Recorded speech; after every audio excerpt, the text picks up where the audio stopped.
Hi guys, and welcome back to Hilltop Farm. I'm Jay, and today it's going to be another happy hour, another weekend happy hour that is. But as we've all had colds and everything, I'm going to really disappoint you all. I'm drinking coffee this happy hour, so it's a teetotaler weekend. How's that? Okay, it's been a while since I've done one of these, but yeah, we've just been super busy here on the farm.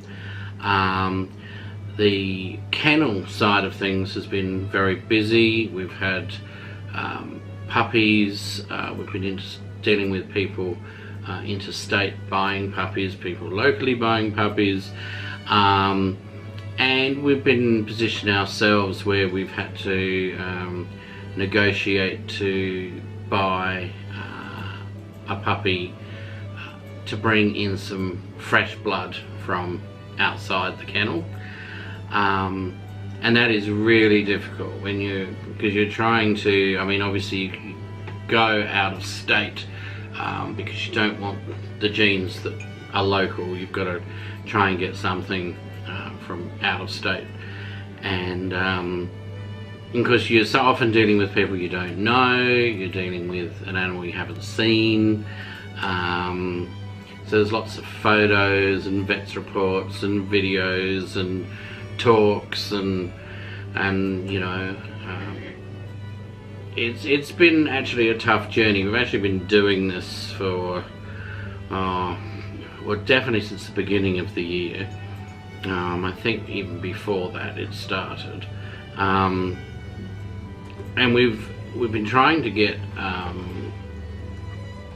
something specific, in that there are certain things that a stud dog coming into our kennel, we expect them to have certain qualities, certain traits, and if they don't have those things, it's a case, look, I'm sorry, they don't meet the criteria we expect. So look, we're not interested. We're not going to buy him. And it's amazing. I'll stop short of saying people lie to you, but their idea of what perhaps is correct and mine are slightly different, I think. One of the things, one of the prerequisites is the markings on a Papillon dog's face should be as symmetrical as you can get them. Okay, and that is a white, they're going to have a black nose with a white band around the muzzle and a blaze up the centre, opening to a larger patch on top of their head.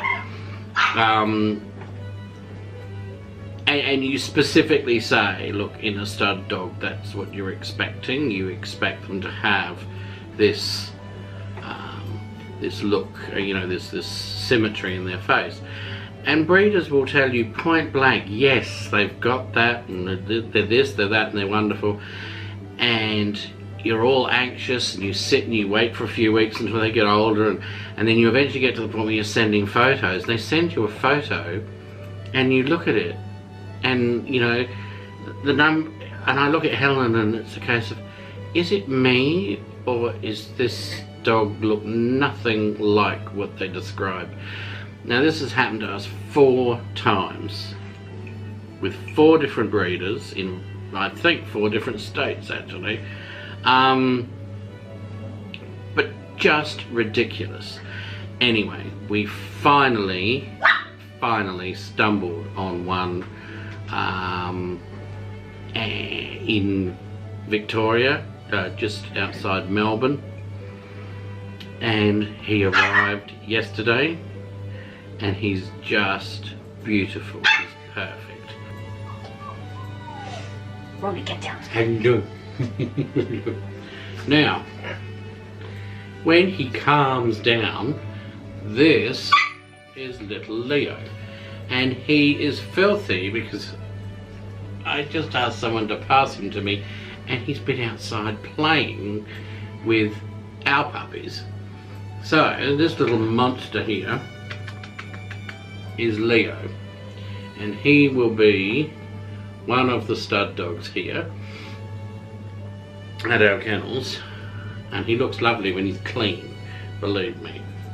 No, you're a lovely boy. You are a lovely boy. But yes, he's about half bloodlines from the United States, which for those of you that are in the United States watching is no big deal. But as you can appreciate, imported bloodlines wherever you are always valuable. Okay, can you take him back? This little monster. Sit still. Oh, thank you. Yes, imported bloodlines are always a valuable thing. So yes, he's half that, and the rest of it is, if you go back far enough, there's a bit of UK import, Swedish import and Japanese import, but for the most part on the other side of the pedigree it's Australian bred from some of the top kennels here in Australia. So we are very pleased to have him. Yes, so as I say, it has been a battle, and that along with a lot of other things have kept us extremely busy.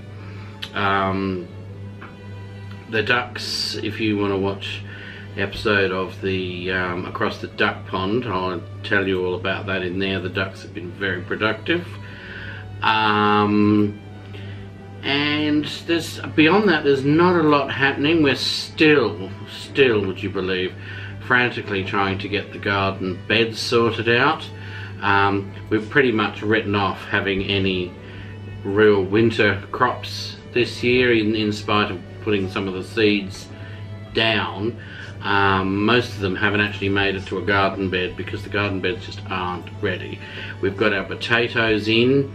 We've got 6 different lots of potatoes. We're trying 6 different types to see what works best in the new positions in the beds. The snow peas are in, garlic is in, but we've had to move all our raspberry canes. So we've done that. We've moved the raspberry canes over. We've got blackberries we have to plant. We've had a couple of fruit trees and some more raspberries arrive in the post, and they still haven't been planted yet. So there is still so much to do and so much going on, and I'm still learning with this camera. This is all taken on the new camera. So let me know what you think about the picture quality, the sound quality, all that stuff, to see if we need to change it or improve it, or whether it is improved on what we were doing before. I don't know. You know, I'm looking currently at the picture and thinking, I'm not sure I want to see this face any clearer. It was probably better on the blurry camera. But anyway, so that's really all that's going on. My one thing that I do touch on in my Across the Duck Pond episode is the system with the new system with the hatching. Now I've currently got eggs in the incubator, and once they hatch we will be inundated with ducklings for some time. But what I am actually thinking, because this has been such a huge success, this new way of us doing things has been such a huge success on what we've done before, it would be criminal not to share it step by step along the way with everyone. I mean, I know I've roughly outlined before in that series of the ducks, I've outlined what we've done in the past and what we're trying, but what I think I'm going to do is, once these hatch and once all these ducks have all sort of grown up and we're not inundated with ducklings anymore, I might get half a dozen eggs and start right from the word go and do a tutorial, basically from setting up the incubator, how I set the eggs in the sawdust that I use, and then show you, not necessarily day by day, but you know, I'll show you a daily procedure of what I do through the day and then week to week, and show you, because if you're like me and you're having not a lot of luck or limited hatch rate using your incubator, particularly with the turner in it, yeah, maybe you will benefit from this information. So as I say, if you are having trouble, watch my series of Across the Duck Pond so far, but then look out for it in the future, because I will do a comprehensive tutorial on what we're up to with that. Now we're sort of slowly getting there a bit with the camera. Might start showing you more of what we're doing in the garden. The last few episodes of the Papillon Diaries have been on this camera, and I can certainly see a difference in the picture quality of the puppies and all that. But because I don't use the sound when I do those videos, I overlay it with music. I'm yet to see if you can hear me clearly, and if I'm loud or quiet, or whether you can hear background noise more, or, I mean, I know there's little Leo in there barking at the other two puppies, but yeah. Okay, I think that's really all to report for this week.